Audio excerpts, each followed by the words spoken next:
딸을 살리려던 아버지, 그 선택이 모든 걸 무너뜨렸다. 그 한 문장은 박노인의 지난 3년을 모두 설명했다. 그는 오늘도 통장을 열어보았다. 잔액 5억 1248만 2천 원. 그 숫자가 그를 버티게도 짓누르기도 했다. 달력은 봄인데 집안 공기는 겨울처럼 차가웠다. 창문 틈으로 들어오는 빛은 흐렸고 식탁 위의 밥상은 식은 지 오래였다. 박노인은 조용히 수저를 내려놓았다. 오늘도 혼자 먹네. 중얼거림은 허공에 흩어졌다. 그때 휴대폰이 진동했다. 문자 한 줄이 떴다. 아빠, 이번만 도와주세요. 진짜 마지막이에요. 보내는 이는 딸 수진이었다. 그는 입술을 깨물었다. 이번만 그 말, 이제 몇 번째더라. 리모컨을 눌러 TV를 켰다. 광고 속에서 한 여자가 말했다. 가족은 함께 이겨내야죠. 그 문장은 박노인의 가슴을 찔렀다. 이겨내야 할 건 알았다. 하지만 매번 자신만 무너졌다. 그는 한참을 침묵하다가 문득 거실벽에 걸린 가족 사진을 바라봤다. 젊은 시절 딸을 품에 안고 웃던 자신. 그 옆엔 미소 짓는 아내 정자가 있었다. 그때는 몰랐다. 가족이 무너지는 건 전쟁 때문이 아니라 돈 때문이라는 걸. 그날 밤 그는 통장 잔액을 다시 확인했다. 5억이라. 그는 조용히 계산기를 눌렀다. 남은 돈으로 병원비, 생활비, 대출 상환까지 계산해봤다. 모자랐다. 그래도 아버지니까. 그는 스스로를 설득했다. 창밖에선 봄비가 내리고 있었다. 지붕을 때리는 빗소리가 서서히 커졌다. 그는 고개를 들었다. 그 소리가 마치 하지 말라고 속삭이는 듯했다. 이제 와서 외면하면 아버지 자격이 있나? 손끝이 떨렸다. 통장 이체 버튼 위에서 손가락이 멈췄다. 정자한테 말해야 하나? 아니, 말하면 분명 또 싸움이 될 터였다. 그는 잠시 눈을 감았다. 이번만. 정말 이번만. 그리고 버튼을 눌렀다. 삑. 이체 완료 메시지가 떴다. 그 순간 그의 심장이 잠시 멎은 듯했다. 거실의 시계 초침이 크게 들렸다. 틱톡, 틱톡. 모든 게 멈춘 듯한 정적 속에서 그의 얼굴이 천천히 굳어갔다. 그때 방문이 열렸다. 정자가 나왔다. 당신 또 돈 보냈어요? 그는 놀라 고개를 들었다. 어떻게 알았어요? 내가 모를 줄 알았어요? 그녀의 눈동자가 흔들렸다. 이번엔 5억이래요. 당신 미쳤어요? 정자야, 이번이 마지막이야. 진짜로. 그 말 지난번에도 했잖아요. 이번엔 달라. 사위가 사업을 다시 시작한대. 이번엔 성공할 거야. 정자는 깊은 한숨을 내쉬었다. 그 사람은 늘 그렇게 말했어요. 당신은 늘 그렇게 믿었고. 그럼 어떡해. 딸이잖아.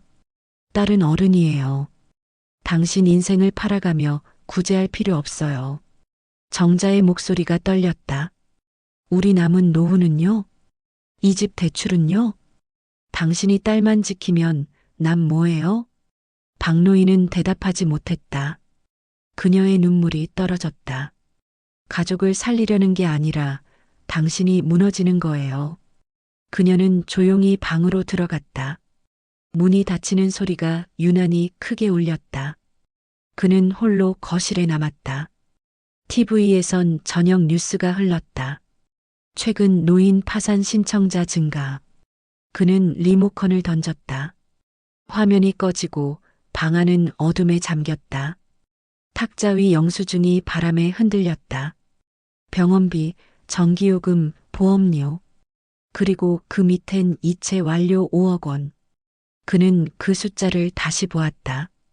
그 숫자에 자신의 인생이 통째로 빨려 들어가는 기분이었다. 그는 천천히 몸을 숙여 의자에 앉았다. 손을 무릎 위에 올리고 깊게 숨을 내쉬었다. 그 숨소리가 낡은 벽에 부딪혀 되돌아왔다. 괜찮아, 아버지는 원래 그런 거야. 스스로에게 건넨 위로는 더 이상 위로가 아니었다. 그의 눈가에 흐린 미소가 떠올랐다. 그 순간 창문 너머로 번개가 쳤다. 번쩍. 순간적으로 방 안이 환해졌다. 그 빛 속에서 벽에 걸린 가족 사진이 잠시 비쳤다. 그는 그 사진을 가만히 바라보았다. 그리고 중얼거렸다. 이제 정말 마지막이겠지. 밖에서는 천둥이 울렸다. 그리고 조용히 빗소리만 남았다. 그날 그는 가족을 살리려 했습니다. 그러나 그날 이후 가족은 그를 버렸습니다. 그리고 그는 몰랐습니다. 그 선택이 그를 지옥으로 끌고 갈 줄은. 새벽 공기는 유난히 차가웠다. 박노인은 잠들지 못한 채 마루 끝에 앉아 있었다. 문틈 사이로 들어오는 바람이 식탁 위 서리를 스쳤다. 채무보증 신청서. 그는 봉투를 만지작거리며 속삭였다. 이제 됐다. 이제 괜찮을 거야. 하지만 그 말은 자신에게 하는 거짓 위로였다. 방 안에서 인기척이 났다. 아내 정자가 이불을 끌어안고 천천히 나왔다. 아직도 안 잤어요? 그냥 생각 좀 했소. 그녀는 그 옆에 앉았다. 눈밑이 퀭했다. 생각이요? 당신은 이미 정했잖아요. 정한 게 아니라 해야 할 일이야. 누가 시켰어요? 딸이요? 사위요? 그는 대답하지 않았다. 그녀의 목소리가 점점 떨렸다. 이게 가족이에요? 당신이 병나면 그 사람들 올까요? 박노인은 무거운 숨을 내쉬었다. 당신은 몰라. 그 애는 지금 벼랑 끝이야. 아버지가 손을 내밀어야지. 벼랑 끝이면 올라오게 해야죠. 왜 대신 떨어져요? 그녀의 말에 잠시 침묵이 흘렀다. 벽식의 초침이 무겁게 움직였다. 당신은 늘 그래요. 정자의 목소리가 낮게 깔렸다. 젊을 땐 회사에서, 나이 들어선 자식에게 늘 당신만 희생하잖아요. 그게 나야. 아니요. 그건 바보예요. 그녀는 고개를 숙였다. 나 그날 당신이 회사에서 해고당했을 때도, 딸 결혼할 때 대출까지 받아줬을 때도 말렸어요. 그때마다 당신은 이렇게 말했죠. 가족이잖아. 정자는 두 손으로 얼굴을 감쌌다. 가족이 뭐예요, 여보? 도와줄 땐 가족인데 무너질 땐 남이 되는 사람들? 그의 눈빛이 흔들렸다. 그 애는 안 그래. 아니요. 이미 그래요. 그녀는 서류를 잡아들고 찢으려 했다. 그는 급히 손을 붙잡았다. 이건 우리 책임이야. 아니, 당신 책임이지. 나는 이제 같이 못 무너져요. 박노인의 눈가에 피로한 주름이 드리웠다. 그래, 다 내 탓이지. 그의 어깨가 처졌다. 그래도 난 후회 안 해. 그게 더 무서워요. 그녀의 눈에서 눈물이 흘렀다. 한참을 그렇게 앉아 있었다. 아침 해가 서서히 창문 틈으로 스며들었다. 먼지 입자가 빛에 떠올랐다. 정자는 천천히 일어나 부엌으로 향했다. 밥 먹어요. 그녀의 목소리는 차가웠지만 그 안엔 포기와 슬픔이 섞여 있었다. 박노인은 식탁에 앉아 밥을 뜨며 중얼거렸다. 딸이 잘 되면 다 괜찮을 거야. 정자는 웃음을 터뜨렸다. 하지만 그 웃음엔 서늘함이 깃들었다. 그 애가 잘 되면요? 그땐 또 뭐 잃을 건데요? 그는 젓가락을 멈췄다. 아내의 말이 칼처럼 박혔다. 정자는 밥그릇을 밀어놓고 자리에서 일어났다. 난 이 집에 더 이상 정이 안 가요. 당신은 가족을 지킨 게 아니라 우리를 버렸어요. 그녀는 방문을 닫고 나갔다. 그 소리가 묘하게 울렸다. 잠시 후 박노인은 혼자 남았다. 방 안엔 시계 초침 소리만 메아리쳤다. 그는 허공을 바라봤다. 아내의 말이 머릿속에서 맴돌았다. 가족은 함께 버텨야지 대신 무너지는 게 아니에요. 그 말이 머릿속에서 계속 반복됐다. 손끝이 저렸다. 그는 다시 봉투를 꺼냈다. 그 안의 종이가 마치 사람의 심장처럼 무겁게 느껴졌다. 그때 전화벨이 울렸다. 딸의 이름이 화면에 떴다. 그는 잠시 망설이다 전화를 받았다. 아빠, 혹시 그거 보증 서줬어요? 응, 다 처리했다. 정말요? 고마워요, 아빠. 사랑해요.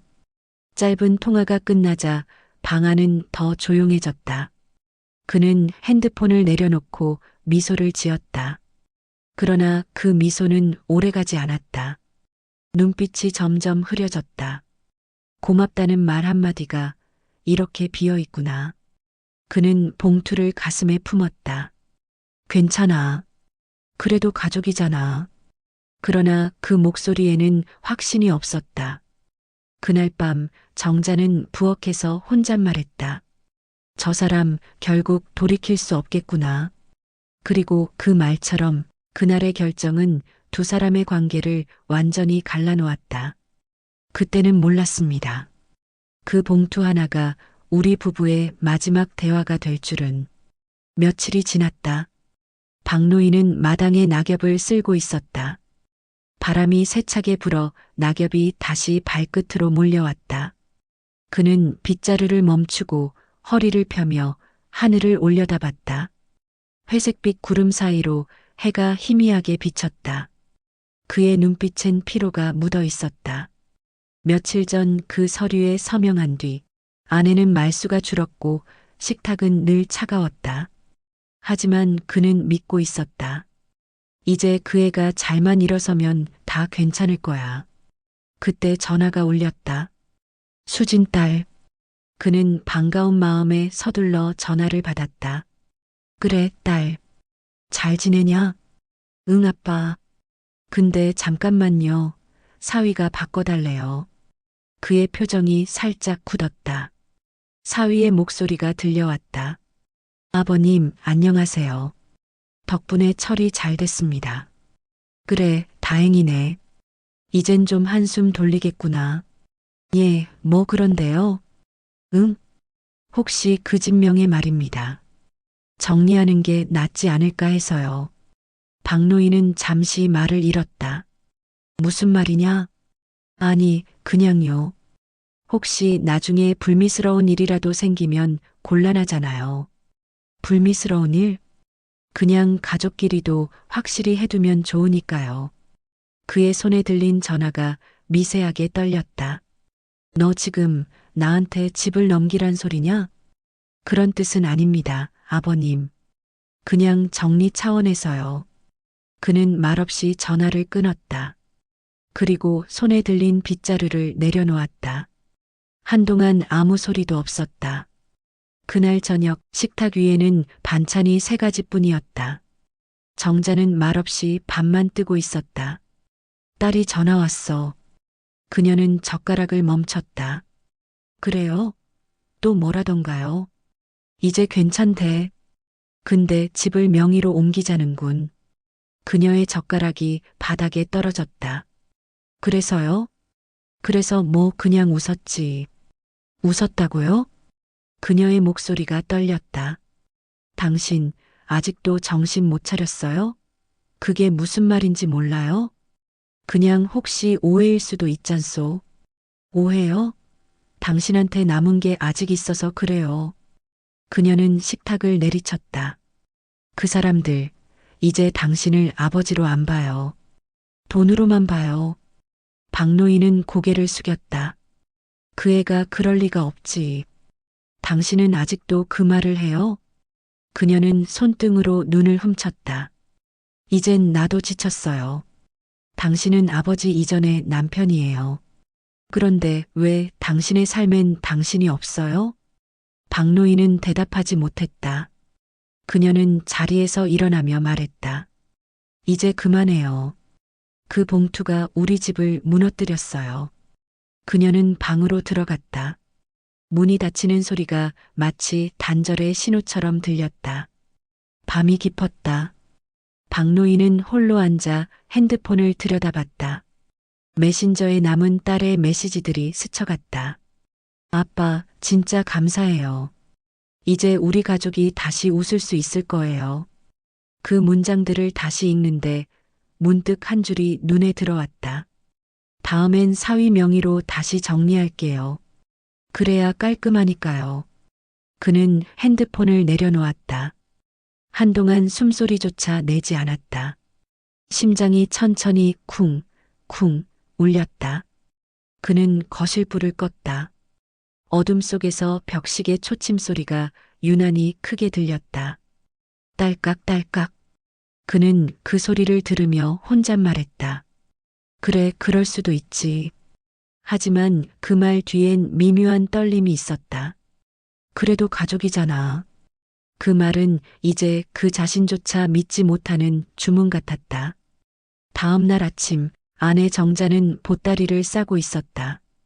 여보, 이게 뭐요? 며칠만 언니 집에 있을게요. 그게 무슨 말이야? 당신 곁에 있으면 내가 더 미쳐버릴 것 같아요. 그녀는 눈을 마주치지 않았다. 당신은 결국 가족을 지키겠다고 했지만 그 가족이 우리를 버렸어요. 그녀는 문 앞에서 잠시 멈췄다. 당신이 딸에게 준 돈보다 난 당신이 잃은 자신이 더 안타까워요. 문이 닫혔다. 박노인은 홀로 남았다. 그날 밤 딸에게 다시 전화가 왔다. 아빠, 그 얘기 들었어요? 무슨 얘기? 사람들이 그러는데 아빠가 돈을 빌려줬다면서요? 혹시 또 도와줄 수 있냐고 묻던데요. 그는 멍하니 대답했다. 누가? 아빠 친구분이요. 소문 다 났어요. 그는 그 말을 듣고 천천히 전화를 내려놓았다. 손끝이 차가웠다. 소문이라. 그는 허공을 바라보며 중얼거렸다. 사람은 돈을 잃으면 조용히 무너진다. 하지만 신뢰를 잃으면 세상이 함께 등을 돌린다. 그날 밤 그는 처음으로 눈물이 아닌 웃음을 흘렸다. 쓴웃음이었다. 그래, 이제 시작이구나. 그날 이후 내 이름은 더 이상 아버지가 아니었다. 사람들은 나를 보증인이라 불렀다. 그리고 그 말이 나를 천천히 갉아먹기 시작했다. 며칠 뒤 오후 햇살이 거실을 비스듬히 비추고 있었다. 박노인은 혼자 앉아 신문을 보고 있었다. 글씨가 눈에 잘 들어오지 않았다. 기사는 온통 돈 이야기였다. 전세 사기 피해 급증, 노후 자금 털린 노인들. 그는 종이를 접었다. 한숨이 절로 나왔다. 이제 뉴스도 무섭구나. 그때 초인종이 울렸다. 띵동. 문을 열자 딸 수진이 서 있었다. 얼굴엔 미묘한 긴장과 억지 웃음이 섞여 있었다. 그 옆엔 사위도 서 있었다. 아빠, 오랜만이에요. 그래, 들어와라. 근데 웬일이냐? 그냥 인사도 드릴 겸 왔어요. 사위는 어색하게 웃으며 봉투를 내밀었다.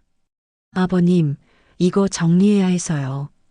박노인은 눈썹을 찡그렸다. 이게 뭐냐? 그때 보증 관련 서류 추가로 필요한 게 있어서요. 이미 다 했잖아. 아, 그게 금융권에서 요구한 게 있어서요. 그냥 도장 한 번만 더 찍으시면 돼요. 박노인은 잠시 멈췄다. 그럼 왜 내가 직접 들고 왔냐? 아, 그게. 사위의 시선이 흔들렸다. 딸이 나섰다. 아빠, 그냥 형식적인 거예요. 사위가 괜히 걱정해서 그런 거예요. 그녀는 억지로 미소를 지었지만 손끝이 떨리고 있었다. 박노인은 두 사람의 얼굴을 번갈아 보았다. 그래도 뭔지 읽어봐야지. 그는 서류를 펼쳤다. 그리고 그 안에 문구를 보는 순간 손이 굳었다. 채무이행 보증 연장 동의서. 이게 뭐야? 아빠, 그냥 형식적인 절차예요. 형식적인데 왜 금액이 늘었어? 그는 종이를 가리켰다. 금액 5억 5천만 원.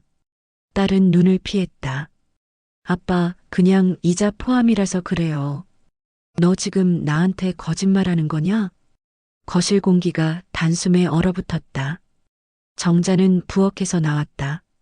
뭐 하는 거야, 이게? 엄마, 그냥 아빠랑 이야기 중이에요. 그럼 거짓말은 하지 말고 이야기해. 그 돈 또 빌린 거지? 딸의 눈빛이 흔들렸다.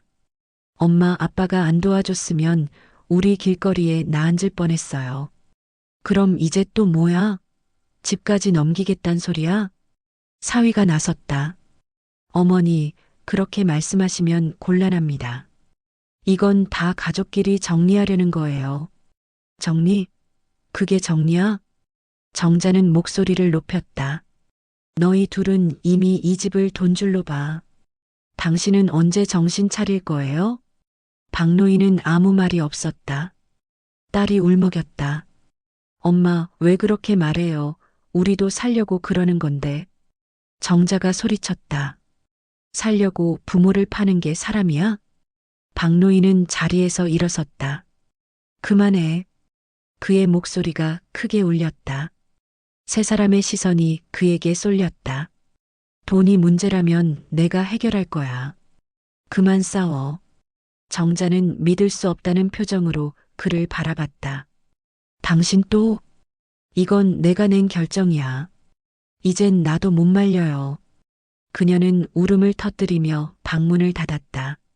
박노인은 손에 서류를 든 채 멍하니 서 있었다. 딸은 눈물을 닦으며 말했다. 아빠, 미안해요. 꼭 갚을게요. 그는 아무 말도 하지 않았다. 그저 허공을 바라봤다. 그날 밤 정자는 부엌에서 설거지를 하며 중얼거렸다. 저 사람 결국 저 돈 때문에 무너지는구나. 그리고 그 말처럼 박노인은 점점 변해갔다. 그의 눈빛엔 피곤함 대신 공허함이 자리 잡았다. 그는 더 이상 집안에 말을 걸지 않았다. 며칠 뒤 이웃 김 여사가 찾아왔다. 아이고, 박 선생.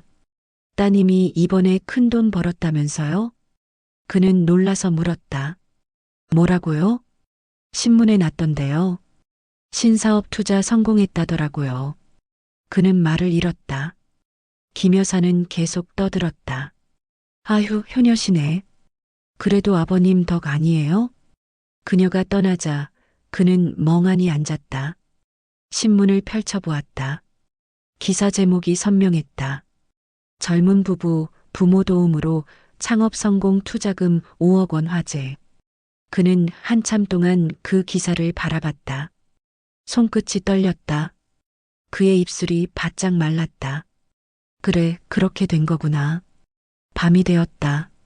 그는 마당에 나가 담배를 물었다. 오랜만에 피운 담배 연기가 허공에 퍼졌다. 아직도 난 그 애가 고마워할 거라 믿었지. 그의 눈에 눈물이 맺혔다. 그런데 고마움이 아니라 침묵으로 돌아오네. 문틈 사이로 정자의 목소리가 들렸다. 당신, 이제 그만 내려놓아요. 그 애는 이미 우리 가족이 아니에요. 그는 담배를 바닥에 던지고 말했다. 그래도 난 아버지잖아. 아니요. 당신은 지금 그 애한테 돈이에요. 그녀의 말이 밤 공기 속으로 가라앉았다. 그는 대답하지 않았다. 대신 하늘을 올려다봤다. 달빛이 어둡게 깔려 있었다. 그는 낮게 중얼거렸다. 그래도 아직은 믿고 싶다. 하지만 그 믿음은 이미 금이 가 있었다. 그리고 그 균열은 이 가족의 마지막 버팀목을 무너뜨릴 준비를 하고 있었다. 가족이란 건 믿음으로 세워지지만 배신은 단 한 번의 침묵으로 완성된다. 그날 이후 내 집의 불은 켜져 있었지만 우리 사이의 온기는 꺼져 있었다. 비가 내리고 있었다. 오랜 가뭄 끝에 찾아온 장맛비였지만 그날의 비는 축복이 아니라 벌처럼 느껴졌다. 박노인은 우산도 없이 마당에 서 있었다. 빗물이 어깨를 적셨다. 그의 눈앞에는 쓰러진 화분과 젖은 봉투가 있었다. 그 봉투 안에는 지난주 딸이 두고 간 등기 이전 동의서가 들어 있었다. 그는 손으로 그것을 집어들었다. 종이는 이미 젖어 글씨가 번지고 있었다. 아버지 도장만 남았습니다. 그 문장이 눈에 박혔다. 문이 열렸다.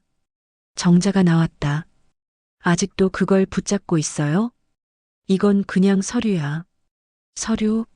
그게 당신 인생이에요. 나중에 설명이 있을 거야. 그 애가 그럴 리 없어. 그 애가 그럴 리 없다고. 정자가 울음을 터뜨렸다. 이젠 제발 현실 좀 봐요. 그 애가 준 건 사랑이 아니라 빚이에요. 그게 무슨 소리야? 아니, 내가 아침에 은행에서 들었어요. 당신 명의 계좌에서 3천만 원이 빠져나갔어요. 그 돈 딸 계좌로 들어갔대요. 그는 말을 잃었다. 손에 쥔 서류가 떨어졌다. 비에 젖은 종이가 바닥에 붙었다. 그 애가 그럴 리가. 당신은 왜 매번 그럴 리 없다고만 말해요? 그럴 리가 없던 일들이 지금 당신 앞에서 다 일어나고 있잖아요. 박노인은 무릎을 꿇었다. 그럼 내가 뭘 어쩌면 되겠어. 돈이면 다시 벌면 되잖아. 돈이요? 정자가 고개를 젓는다. 당신은 지금 돈이 아니라 인생을 잃고 있어요. 그녀는 방 안으로 들어갔다. 잠시 후 낡은 여행 가방을 끌고 나왔다. 이젠 못 보겠어요. 당신이 무너지는 걸. 정자야, 잠깐만. 내가 평생 믿은 사람은 당신이었어요. 근데 이제는 당신을 믿는 내가 미련해요. 그녀는 그대로 비를 맞으며 집을 나섰다. 그는 따라가지 않았다. 그저 문 앞에서 점점 멀어지는 그녀의 뒷모습을 바라봤다. 그날 밤 그는 혼자 거실에 앉아 있었다. 시계 초침이 무겁게 돌아갔다. 탁자 위에는 젖은 서류와 텅 빈 통장, 그리고 가족 사진이 놓여 있었다. 사진 속의 세 사람은 웃고 있었다. 그는 손끝으로 딸의 얼굴을 문질렀다. 너도 이제 웃겠지, 나 말고. 핸드폰이 울렸다. 수진이었다. 아빠, 잠깐 얘기 좀 해요. 그래, 다 들었어. 돈 일 말이냐? 그거 그냥 잠깐 썼어요. 곧 다시 넣을게요. 잠깐? 그게 내가 하는 말이냐? 아빠, 왜 그렇게 예민해요? 우린 아빠 도움으로 일어섰잖아요. 이제 아빠도 고맙다고 생각해줘야죠. 고맙다고? 내가 지금 무슨 말을 하는 거냐? 그의 목소리가 떨렸다. 아빠, 그렇게 감정적으로 나오면 곤란해요. 사람이 좀 너그러워야죠. 솔직히 그 돈 아빠 혼자 벌었어요? 엄마도 나도 다 같이 고생했잖아요. 그는 숨이 막혔다. 그게 내가 할 말이냐? 아빠, 이건 다 현실이에요. 우리 세대는 그렇게 살지 않아요. 돈으로 마음을 증명해야죠. 너 내가 지금 무슨 말을 하는지 알아? 알아요. 아빠가 우리를 도와준 건 고마워요. 근데 그게 아빠가 우리 인생을 통제할 이유는 아니잖아요. 그는 아무 말도 하지 못했다. 그럼 이제 아빠 인생은 아빠가 책임지세요. 우리도 우리 길 가야 하니까. 뚝 전화가 끊겼다. 한참 동안 아무 소리도 없었다. 그는 천천히 손에 들린 핸드폰을 내려놓았다. 그리고 웃었다. 스디슨 허탈한 웃음이었다. 그래, 그 애는 이제 나를 가족이라 부르지 않겠지. 그의 눈에서 눈물이 떨어졌다. 탁자 위에 사진이 젖었다. 그는 떨리는 손으로 사진을 접었다. 그럼 됐어. 이젠 나 혼자라도 살아야지. 하지만 목소리엔 힘이 없었다. 방 안은 어둡고 공기엔 눅눅한 냄새가 배어 있었다. 밖에선 비가 여전히 내리고 있었다. 그는 천천히 의자에서 일어났다. 창밖을 바라봤다. 도시 불빛이 번졌다. 그는 중얼거렸다. 그 애가 웃는다면 그래도 괜찮아. 그 말이 끝나자 그의 얼굴엔 고요한 포기가 깃들었다. 그 다음 날 마을 사람들은 그의 집 문 앞에서 속삭였다. 저 집 결국 딸이 가져갔다더라. 아휴, 그런 일 많아요. 부모 믿고 살면 저렇게 되지. 그 소문은 금세 동네를 돌았다. 박노인은 아무 말도 하지 않았다. 대신 마당 한가운데 서서 비에 젖은 화분을 하나씩 세우기 시작했다. 손끝이 떨렸지만 그는 멈추지 않았다. 사람은 무너질 때 소리 내지 않는다. 그냥 비처럼 흩어진다. 그날 나는 가족을 잃고 집을 잃고 나 자신마저 잃었다. 하지만 세상은 여전히 돌아갔다. 아무 일도 없다는 듯이. 집은 조용했다. 아내가 떠난 지 일주일째였다. 거실에는 먼지가 내려앉았고 밥상 위엔 마른 반찬 그릇이 그대로 남아 있었다. 냉장고 안에 반찬은 시들었고 전등은 깜빡였다. 박노인은 의자에 앉아 있었다. 창문 너머로 비가 그치고 해가 들기 시작했다. 빛은 따뜻했지만 그 따뜻함이 마음엔 닿지 않았다. 그는 멍하니 손톱 밑에 흙을 긁어냈다. 며칠째 잠도 밥도 제대로 못 먹은 얼굴이었다. 그는 손에 쥔 가족 사진을 내려다봤다. 사진 속에 웃는 얼굴들이 낯설었다. 저 때는 몰랐지 이 웃음이 영원할 줄 알았는데 그의 목소리는 바람에 섞여 사라졌다. 그때 문 밖에서 소리가 났다. 박 선생님 계세요? 이웃 김 여사가 들여다봤다. 손엔 반찬통이 들려 있었다. 아이고, 얼굴이 왜 이렇게 상했어요. 밥은 좀 먹고 다니셔야죠. 그는 억지로 미소 지었다. 그냥 좀 피곤해서 그래요. 뉴스 봤어요? 따님, 인터뷰 나왔던데. 그는 놀란 눈으로 김 여사를 바라봤다. 뭐라고요? 신문에 나왔어요. 젊은 창업가의 성공담이라나. 아버지의 지원으로 사업 확장 성공이라던데요. 그 말에 그의 표정이 굳었다. 그랬어요? 에휴, 그래도 자식 잘 된 거 축하해야죠. 김 여사는 웃으며 돌아갔다. 문이 닫히자 방 안엔 정적이 깔렸다. 그는 천천히 의자에 앉았다. 신문을 꺼내 펼쳐봤다. 그 안엔 딸의 사진이 있었다. 정장을 입은 딸, 자신감에 찬 표정. 그 밑엔 제목이 적혀 있었다. 부모의 희생이 만든 성공 스토리. 그는 한참 동안 그 문장을 바라봤다. 희생? 그의 목소리가 갈라졌다. 신문을 내려놓자 손등에 잔주름이 겹쳤다. 그래, 그게 내 이름이었지. 희생. 그는 창밖을 바라봤다. 마당엔 잡초가 무성했다. 한쪽 구석에는 고장난 낙과 삽이 놓여 있었다. 그는 천천히 자리에서 일어나 그 낫을 집어들었다. 햇빛이 비스듬히 내려왔다. 그는 마당의 잡초를 베기 시작했다. 손끝이 떨렸지만 멈추지 않았다. 풀잎 냄새가 코끝을 스쳤다. 땀이 이마를 타고 흘렀다. 손등의 피가 흙에 섞였다. 그는 숨을 헐떡이며 중얼거렸다. 그래도 내가 살아있잖아. 이 손으로 뭘 할 수 있을까 아직은 모르겠지만. 그때 낱날에 부딪힌 돌이 튀어 흙 속에 묻힌 상자 하나를 드러냈다. 그는 멈춰섰다. 이게 뭐지? 낡은 금속 상자였다. 녹슬고 먼지가 잔뜩 쌓여 있었다. 그는 손으로 흙을 털어내고 뚜껑을 열었다. 안에는 오래된 공책과 도면이 있었다. 거친 필체로 자율농기계 설계 시안이라고 적혀 있었다. 그의 눈이 커졌다. 이게 그때 미완성으로 남았던 건데. 그는 손끝으로 도면을 넘겼다. 마치 과거의 자신이 눈앞에 서 있는 듯했다.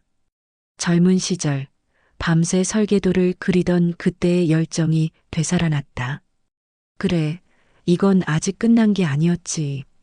그는 공책을 가슴에 안았다. 돈은 잃었지만 시간은 아직 내 거야. 그의 목소리에 힘이 실렸다.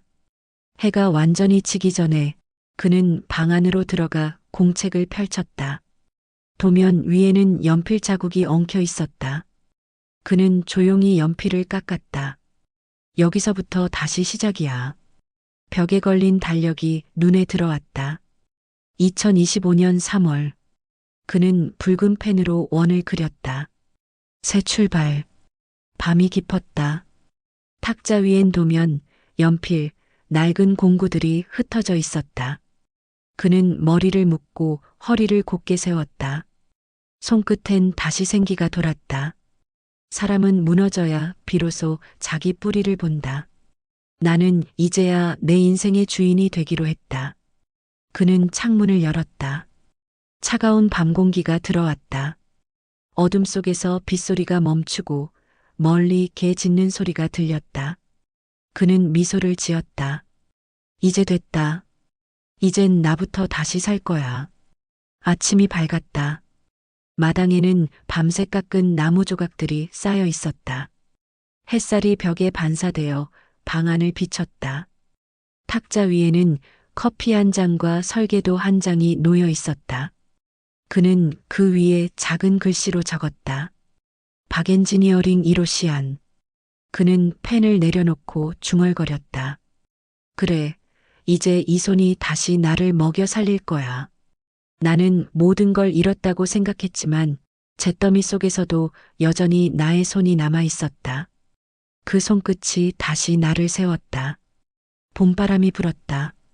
지난 겨울 동안 움츠러들었던 나무들이 새싹을 터뜨렸다. 박노인은 마당 한쪽에 마련한 작은 작업대 앞에 앉아 있었다. 탁자 위엔 공구와 낡은 철판, 그리고 설계도가 있었다. 손가락 관절이 굳어 있었지만 그는 천천히 움직였다. 이건 단단히 잡고 이건 천천히 밀고. 그는 중얼거리며 쇠붙이를 깎았다. 금속의 마찰음이 정적을 가르며 퍼졌다. 햇살이 비스듬히 그의 손등을 비쳤다. 이웃 김 여사가 담장 너머로 고개를 내밀었다. 어머나, 박 선생, 그게 뭐예요? 이거요? 옛날에 만들던 거 다시 해보는 중이에요. 이 나이에 그걸 또 해요? 이 나이라서요. 그는 웃었다. 그 웃음엔 오랜만에 생기가 깃들어 있었다. 언제 완성돼요? 글쎄요, 손이 기억해내는데 시간이 좀 걸리네요. 그래도 대단하네. 다들 은퇴하고 쉬는데 박 선생은 일로 다시 젊어지네. 그녀는 미소를 짓고 갔다. 그의 마음에 묘한 온기가 돌았다. 며칠 뒤 그는 마침내 농기계의 첫 시제품을 완성했다. 작은 모터가 달린 자율 제촉이었다. 전원을 켜자 철제 바퀴가 천천히 돌기 시작했다. 덜컹덜컹. 움직임은 서툴렀지만 분명히 살아있었다. 그는 그 모습을 바라보며 입가를 다물었다가 미소를 지었다. 그래, 이놈도 나처럼 늦게라도 움직이는구나. 그 순간 마을 아이들이 울타리 너머로 구경하기 시작했다. 할아버지, 그거 뭐예요? 자동으로 풀 뽑는 기계란다. 와, 진짜요? 응. 손 안 쓰고도 밭을 가꿀 수 있지. 아이들은 눈을 반짝이며 박수를 쳤다. 그 웃음소리가 오랜만에 집 안가득 울렸다. 그는 아이들에게 말했다. 이 기계는 손이 느려진 어르신들이 쓰면 좋아요. 힘들지 않게 땅을 돌볼 수 있게 해주는 거지. 할아버지가 만든 거예요? 그래, 내 손으로 다시 만들었지. 아이들의 눈이 더 커졌다. 할아버지, 진짜 멋있어요. 그 한마디에 그의 눈가가 붉어졌다. 멋있다. 그 단어는 참 오랜만이었다. 그는 손에 묻은 기름을 닦으며 작게 중얼거렸다. 그래, 이게 바로 내가 살던 세상이었지. 며칠 후 마을 이장이 찾아왔다. 박 선생, 그 기계 얘기 들었어요. 마을 사람들이 써보면 좋겠다는데요. 예. 요즘 농사일 힘들다고들 하잖아요. 박 선생 발명품이 도움이 될 수도 있겠어요. 아직 완벽하지 않은데. 괜찮아요. 일단 시연이라도 한번 해봐요. 그 말에 그는 망설였다. 하지만 이장의 말에는 진심이 있었다. 박 선생, 당신은 아직 끝난 사람이 아니에요. 그 말에 그의 눈빛이 흔들렸다. 끝난 사람. 그는 고개를 들었다. 그래요, 해봅시다.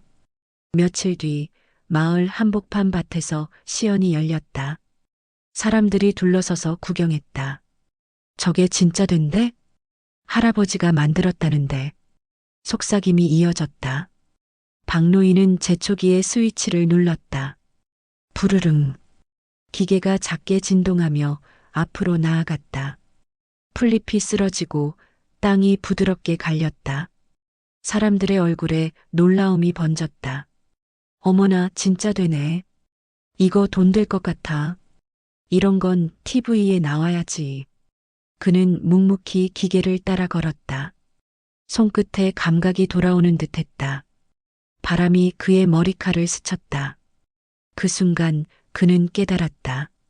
이제야 내 인생의 빚을 갚는구나. 행사가 끝난 뒤 이장은 다가와 어깨를 두드렸다. 박 선생, 시청에서 연락 올 거예요. 노인 창업 지원 프로그램에 신청해 보시죠. 그런 게 다 있나요? 이런 발명은 희망이에요. 사람들이 필요로 하는 걸 만들었잖아요. 그는 말없이 고개를 끄덕였다. 오랜만에 가슴이 뛴다. 그 두근거림은 젊은 시절 회사 첫 출근 때 느꼈던 것과 닮아 있었다. 밤이 되자 그는 불 꺼진 방 안에서 공책을 펼쳤다. 설계도 한 장 한 장에 빛이 스며들었다. 그래, 이건 돈이 아니라 사람을 위한 거야. 그의 손이 다시 움직였다. 연필 소리가 바람에 섞여 방 안을 채웠다. 그날 밤 아내 정자에게 문자가 왔다. 이웃이 그러더라. 당신 또 뭘 만든다던데. 그는 잠시 머뭇거리다 답장을 썼다. 그래, 나 아직 안 끝났어. 잠시 후 답장이 왔다. 그래요. 그럼 이번엔 당신 인생을 위해서 만들어봐요. 그는 그 문장을 읽고 한참 동안 아무 말도 하지 못했다. 입가에 미소가 번졌다. 이번엔 진짜 그렇게 해볼게요. 사람들은 말했습니다. 늙은이는 도전하면 안 된다고, 인생은 이미 정해졌다고. 하지만 나는 그날 알았습니다. 불씨는 늦게 붙을수록 더 뜨겁게 타오른다는 걸. 새벽 안개가 들녘을 덮고 있었습니다. 제초기는 어젯밤까지 분해와 조립을 반복한 흔적을 그대로 품고 있었고 작업대에는 연필 부스러기와 기름 자국이 남아 있었습니다. 박노인은 천천히 손을 씻었습니다. 물에 스며 나온 검은 기름이 씻겨 내려가며 지난 몇 달의 버팀과 떨림이 함께 흘러내리는 듯 했습니다. 그는 수건으로 손을 닦으며 작은 미소를 지었습니다. 오늘은 끝까지 가보자. 문 밖에서 경적 소리가 짧게 울렸습니다. 마을 이장과 청년 둘이 트럭에 시제품을 싣고 서 있었습니다. 박 선생, 시청 설명회 시간 맞추려면 이제 가야죠. 그래요. 오늘은 내 손이 아니라 이놈이 말해줄 겁니다. 시청 강당 앞마당에는 농업기술과 관계자들과 몇몇 업체 대표들이 서 있었습니다.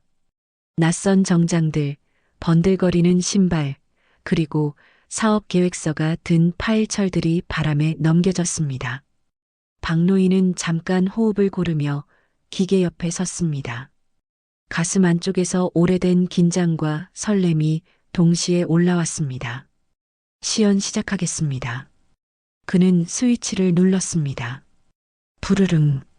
기계가 낮게 울며 앞으로 나아갔습니다. 센서가 풀 사이 간격을 읽어드렸고 회전날이 일정한 폭으로 땅을 쓸어내렸습니다. 쓰러진 풀줄기들이 등줄기를 툭툭 건드리듯 스쳐갔습니다. 바람이 한번 훑고 지나가자 밭의 고랑이 깔끔하게 살아났습니다. 누군가 감탄을 삼켰습니다. 수압 없이 저출력 유지가 되네. 회전수도 안정적이고 노약자용 인터페이스가 큼직해서 장갑 끼고도 되네요. 현장 수리도 어렵지 않겠어요. 박노인은 말없이 기계를 멈췄습니다. 무대 위에 마이크가 손에 쥐어졌습니다. 그는 고개를 들었습니다. 전 거창한 미래를 약속하지 못합니다. 다만 제가 나이 들어도 일할 수 있게 도와준 기계 한 대를 보여드렸습니다. 손이 느려지고 허리가 굽어도 밭은 포기하지 않게 해주는 제 두 번째 지팡이입니다. 객석 어귀에서 박수가 조심스럽게 시작되더니 곧 커졌습니다. 누군가 손을 들어 질문했습니다. 박 선생님, 양산 계획은 있으십니까? 그는 잠깐 웃었습니다. 있습니다. 다만 제 이름으로 하고 싶습니다. 제가 잃은 게 많아서요. 이번엔 지키고 싶습니다. 제 이름과 제 시간과 제 마음을요. 점심 무렵 회의실 문이 닫히고 계약서가 책상 위에 올려졌습니다. 해외 농자재 유통사를 겸한 업체 대표가 차분히 말을 이었습니다. 초도 물량 400대, 옵션 포함해서 총 8억 원 규모로 제안드립니다. 기술 이전은 없고 독점도 아닙니다. 대신 2년간 공동 브랜드로 갑시다. 박엔지니어링아. 펜을 잡은 그의 손이 잠깐 떨렸습니다. 그는 대표의 눈을 똑바로 보았습니다. 하나만 약속해 주십시오. 사용 설명서 첫 장에 무릎이 아픈 사람도 다시 밭으로 돌아오게 하는 기계라고 써주십시오. 대표가 웃었습니다. 그 문장은 그대로 살리겠습니다. 펜촉이 종이 위를 매끄럽게 미끄러졌습니다. 사인 위에 햇빛이 번졌고 잉크가 반짝였습니다. 그 순간 그의 심장 박동이 젊은 날처럼 단단히 뛰었습니다. 회의실을 나서자 핸드폰이 울렸습니다. 발신자 정자.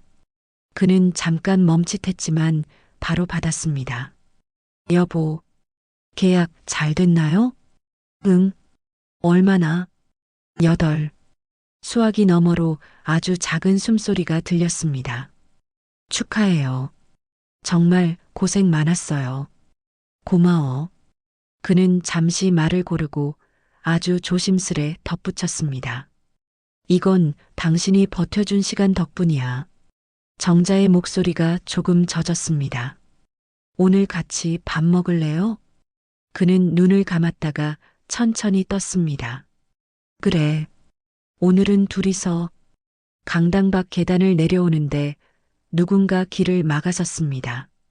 낯익은 얼굴이었습니다. 수진. 그 뒤에 도연이 서 있었습니다. 말수가 많던 사위는 묵묵부답이었고 딸의 눈가에 망설임이 걸려 있었습니다. 아빠.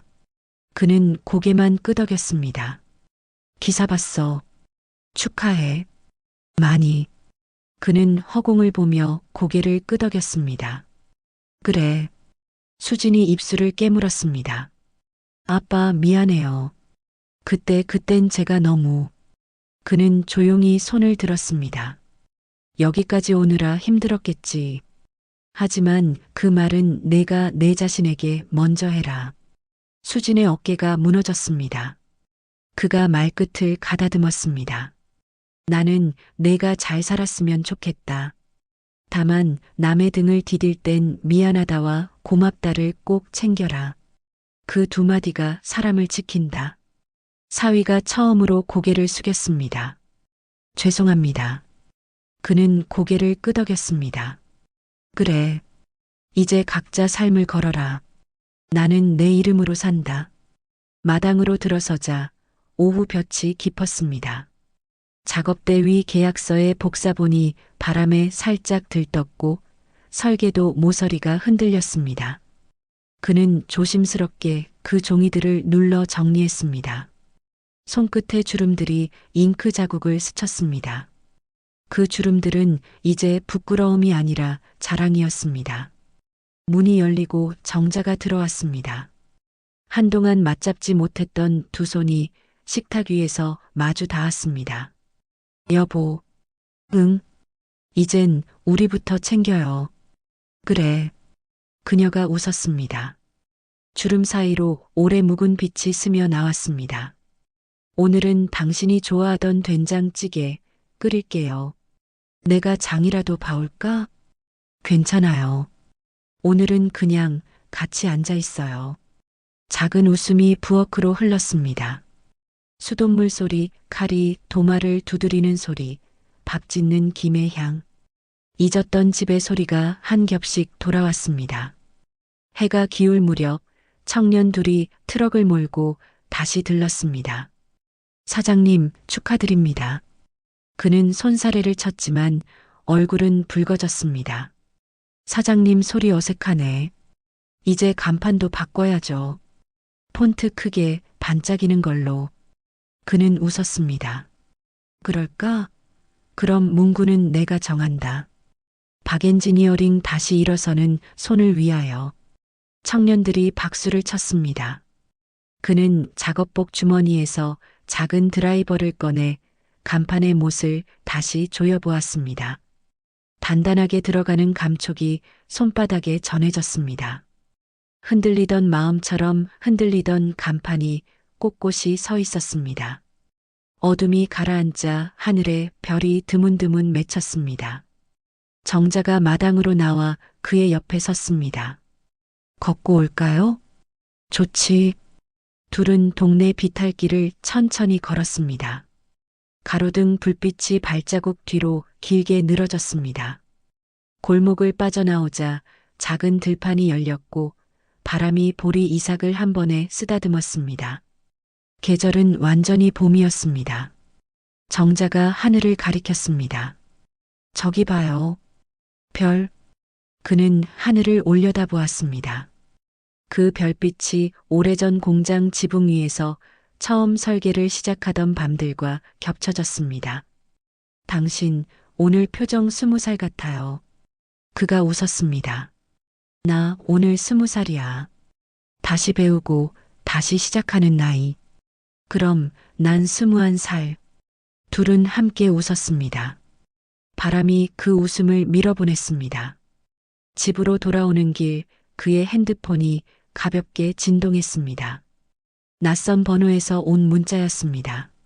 노년 기술 창업 우수 사례 인터뷰 요청드립니다. 그는 고개를 저으며 혼잣말했습니다. 칭찬이 늦게 오면 감당할 여유가 생기지. 정자가 물었습니다. 승낙할 거예요? 응. 하지만 먼저 할 일이 있어. 뭔데요? 그는 주머니에서 작은 쪽지를 꺼내 보였습니다. 기부 저소득 고령 농가 10대 무상보급. 정자가 그를 바라봤습니다. 결국 당신다운 선택이네요. 이번엔 내가 먼저 선을 긋고 나눌 거야. 빼앗기지 않으면서 줄 건 주지. 그녀가 고개를 끄덕였습니다. 그래서 당신을 아직도 사랑하죠. 마당 문을 밀고 들어오자 밤 공기가 향긋했습니다. 된장찌개의 구수한 향이 현관까지 배어나왔습니다. 그는 잠시 멈춰섰습니다. 숨을 깊게 들이마시고 천천히 내쉬었습니다. 끝났다. 그 긴 겨울. 별빛이 흔들렸고 어딘가에서 강아지가 짧게 짖었습니다. 그는 한 발자국 마당으로 나아갔다가 하늘을 올려다보며 두 팔을 가볍게 벌렸습니다. 어깨가 자연스레 펴졌고 등이 곧게 섰습니다. 오래 묶여있던 끈이 풀리듯 몸이 가벼워졌습니다. 이제야 내 이름으로 산다. 작은 바람이 그의 머리칼을 스쳤습니다. 그는 천천히 미소 지었습니다. 그리고 아주 오래 아무 말 없이 하늘을 보았습니다. 사람은 돈으로 무너질 수 있지만 마음으로 다시 일어설 수 있습니다. 나를 버틴 건 돈이 아니라 내 이름이었습니다. 그러니 이제는 내 두 발로 다시 천천히 걷겠습니다. 그는 발을 떼었습니다. 골목 초입까지, 들판까지, 별빛이 비춘 오솔길 끝까지. 오늘의 걸음은 누구의 부름도 아닌 자신의 부름을 따라가는 걸음이었습니다. 그리고 그 걸음이 끝나는 곳에서 내일이 조용히 기다리고 있었습니다. 이야기는 끝났지만 여운은 남습니다. 다음 시간 마음의 창가에서 또 다른 인생 이야기를 들려드리겠습니다. 구독으로 따뜻한 인연을 이어가 주세요.